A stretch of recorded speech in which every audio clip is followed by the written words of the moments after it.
योग की सिद्धियां क्या होती हैं? आपकी मिनिस्ट्री में या गुरुजनों में कोई ऐसे हैं जिन्हें सिद्धियों की उपलब्धि हो? सिद्धियां वर्षों की तपस्या और अनुशासन से प्राप्त की जाती है। जब गुरु आपको योग का अनुशासन देते हैं और शिष्य उसे पूरी निष्ठा से साधता है तो उसे अवश्य सिद्धि प्राप्त होती है। सिद्धि कई प्रकार की होती है। मंत्र या वाक शक्ति, जिसने आप जो बोले वह सच होता है या मंत्र फलित होता है। तंत्र सिद्धि, जिसने आपके सामने प्रत्यक्ष प्रमाण आ जाए। और कुछ आयुर्वेदा आचार्यों ने सबके सामने पारस से सोना बनाने की प्रक्रिया का उदाहरण दिया है, वो भी एक प्रकार की सिद्धि ही है। योगी जन अपने सिद्धियों से शरीर के विकारों के बारे में जान लेते हैं। ऐसा ही कुछ इंडियन मेडिकल एसोसिएशन में ध्यान फाउंडेशन ने भी प्रमाण दिया है। धन्यवाद मंत्री जी। योगी जी, आदरणीय मंत्री जी ने बताया कि सिद्धियां वर्षों के तप से प्राप्त होती हैं। ये सिद्धियां होती क्या हैं? देखिए, हम लोग को ये देखना आवश्यक है कि योग जो होता है, ये समझना भी आवश्यक है, वो सिद्धि प्राप्त करने के लिए नहीं होता है। जैसा भी मिनिस्टर साहब ने बताया कि सिद्धियां योग में होती हैं, जैसे उन्होंने हाईलाइट किया कि अभी आपकी ध्यान फाउंडेशन ने जो इंडियन मेडिकल एसोसिएशन में जगह डेमोस्ट्रेशन दी थी, जिसमें बड़ा क्लियर डिस्प्ले था सिद्धि का। सिद्धियां होती हैं योग में। जैसे हम बोलेंगे योग क्या होता है, जो योग मैं समझता हूं वो होता है यम, नियम, आसन, प्राणायाम, प्रत्याहार, धारणा, ध्यान, समाधि। और यम होता है सत्य, अस्त्य, अपरिग्रह, अहिंसा, ब्रह्मचर्य, यम। नियम होते हैं शौच, संतोष, स्वाध्याय, तपस, ईश्वर प्राणिधान, नियम। तो सुनने में कॉम्प्लिकेट लगता है, मगर इतना कॉम्प्लिकेट है नहीं, क्योंकि योग की पहली जो 3 सिद्धियां होती हैं वो यम और नियम में स्थित होती हैं। उनको हम यम और नियमों को हम एक आत्मा का शुद्धिकरण भी बोलते हैं। तो तपस करते हैं, जब ईश्वर प्राणिधान करते हैं, जब हम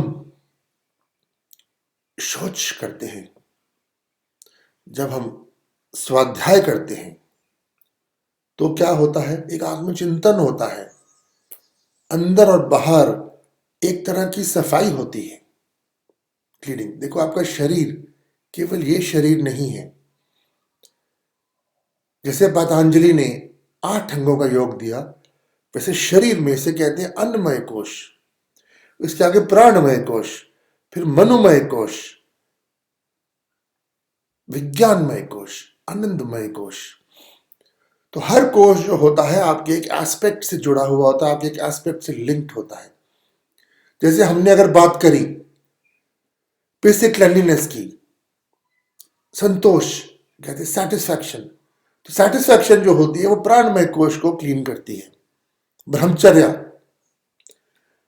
अन्नमय कोश को क्लीन करती है। सत्य, सदैव सत्य बोलना, सच बोलना जो होता है वो आपके प्राणमय कोश को क्लीन करता है।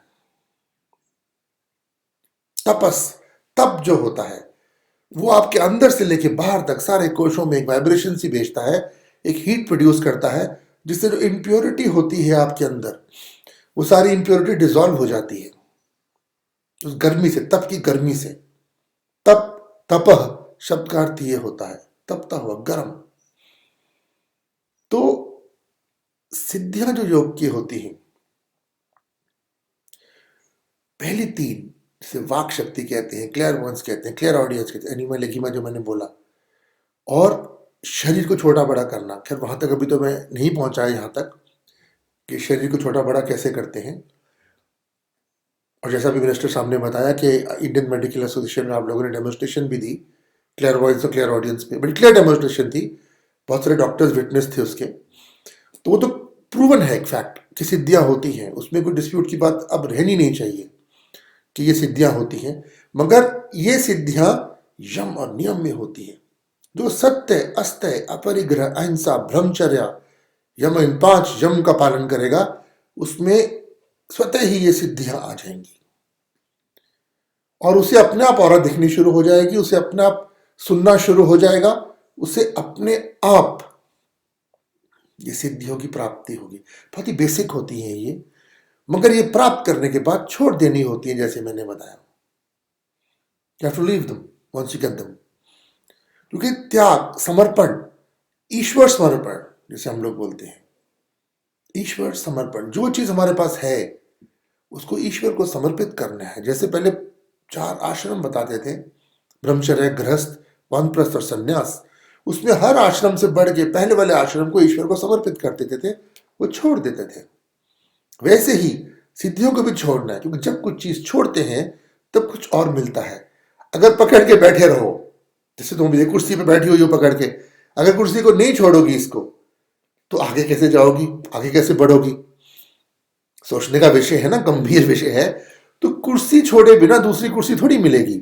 और हर इंसान हमेशा वो चीज छोड़ता है जो अब उसके लिए कम इंपॉर्टेंट है, मतलब और कोई बढ़िया चीज मिलती है तब छोटी चीज छूटती है।